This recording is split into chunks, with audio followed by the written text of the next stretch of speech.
Saudara-saudari terkasih, apakah saudara sudah memulai hari ini dengan penuh sukacita dan punya niat untuk berbuat baik meskipun kecil? Semoga Tuhan memberkati niat baik saudara. Mari kita hidup sepenuhnya, karena hidup itu luar biasa. Kita mengerti bahwa banyak orang itu menjadi suci. Bahkan para mistikus, mereka bisa mengalami kesatuan dengan Tuhan. Ada yang sungguh-sungguh mengalami kehidupan kekal sejak di bumi ini. Dan itu merupakan sebuah pengalaman. Bukan hanya ada di pikiran atau hanya di dalam cita-cita. Yang menarik adalah bahwa tidak semua dari mereka yang memang suci, mencapai kesatuan dengan yang ilahi, itu berawal dari kesucian dan kebaikan. Tidak semua para suci itu berawal dengan baik, tanpa cacat. Tetapi, semua di antara mereka memang berakhir dengan kesucian. Maka kalau kita punya pengalaman di masa lalu, yang kemudian menghambat kita untuk menuju kepada kesatuan sempurna dengan yang ilahi, kesucian penuh sejak di bumi ini, itu bukan halangan. Karena sudah ada banyak contoh teladan dari para suci yang awal hidupnya kurang suci, tidak baik bahkan. Tetapi Tuhan membimbing dan mengarahkan sehingga mencapai kepada kesucian dan kepenuhan hidup. Yang perlu kita pelajari adalah bagaimana mereka bisa bertumbuh dari yang tidak baik, tidak suci, menuju kepada kesucian, menuju kesatuan dengan yang ilahi. Pada dasarnya mereka semua ini jujur terhadap dirinya sendiri. Dan fokus pada keterbukaan. Terbuka untuk mengalami segala sesuatu dan belajar darinya. Dia tidak memegang satu kebenaran yang dia pertahankan sepenuhnya. Dan yang sama dari antara mereka semua adalah berani melepaskan ego. Dalam bahasa Tuhan, menyangkal diri. Menganggap dirinya itu memang tidak bisa apa-apa. Merasa dan mengalami bahwa dirinya itu memang tidak mampu berbuat apa-apa. Dan memang kenyataannya begitu. Ngatur nafas sendiri ya tidak bisa. Mengatur jantung supaya berdegup sesuai yang kita mau juga nggak bisa. Metabolisme, pencernaan, dan memang sebetulnya saya tidak bisa apa-apa.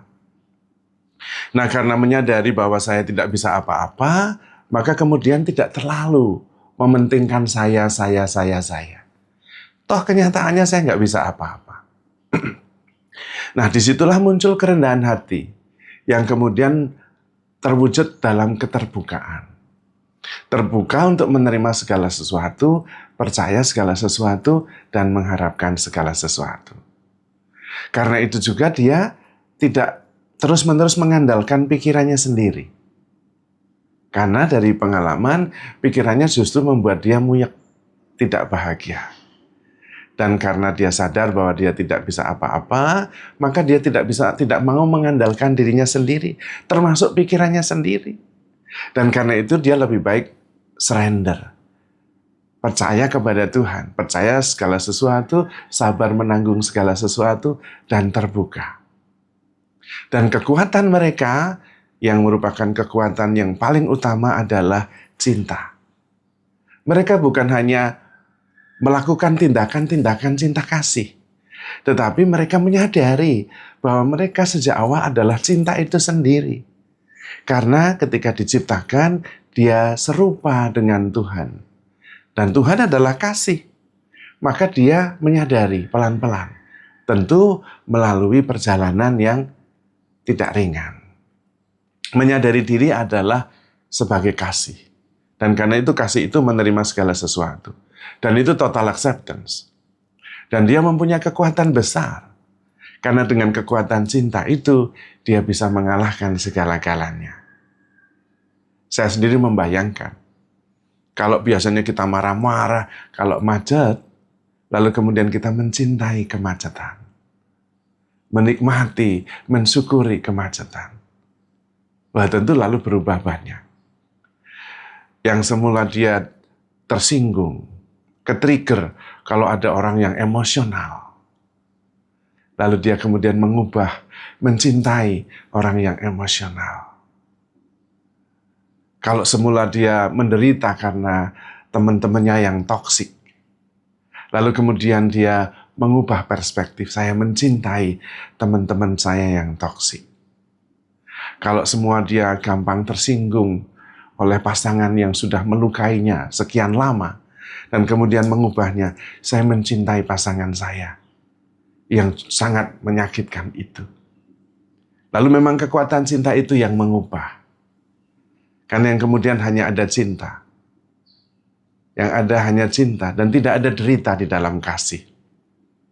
Itulah yang terjadi dengan para suci itu.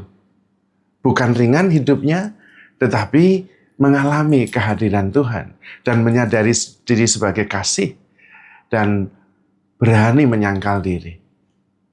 Karena memang kasih dan penyangkalan diri itu sama.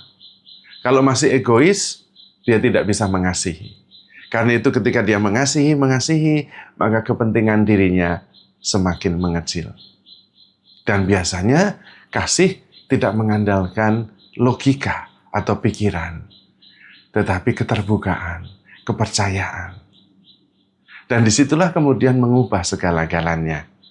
Karena yang ada hanya ada syukur, sukacita, dan juga kemudian kerendahan hati, keterbukaan. Dan mereka kemudian mengalami kesatuan. Karena ketika dia mencintai,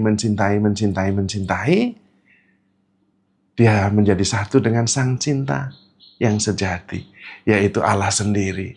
Dan pada waktu itu justru dia merasa seperti kembali ke rumah. Karena dirinya diciptakan serupa dengan Allah yang adalah kasih. Bahkan daya kasih Allah itu yang menggerakkan dia. Daya kasih ilahi itu yang membuat dia bergerak dan hidup. Dan karena itu ketika dia mengasihi, dia hidup di dalam Allah. Dia ada di dalam Allah. Pada waktu itulah dia mengalami kesempurnaan. Pada waktu itulah juga dia mengalami keabadian. Karena dia selalu bersatu dengan Allah di dalam kasih. Maka langkah cepatnya atau shortcut-nya atau jalan pintasnya untuk mengalami kesucian dan kesatuan dengan yang ilahi adalah jalan cinta. Mencintai tanpa pamrih. Dan itu sebetulnya adalah keterbukaan. I am here for you. Menerima segala sesuatu, percaya segala sesuatu, mengharapkan segala sesuatu, dan sabar menanggung segala sesuatu. Maka saudara-saudari terkasih, handle yourself with care because you are loved. Tuhan memberkati.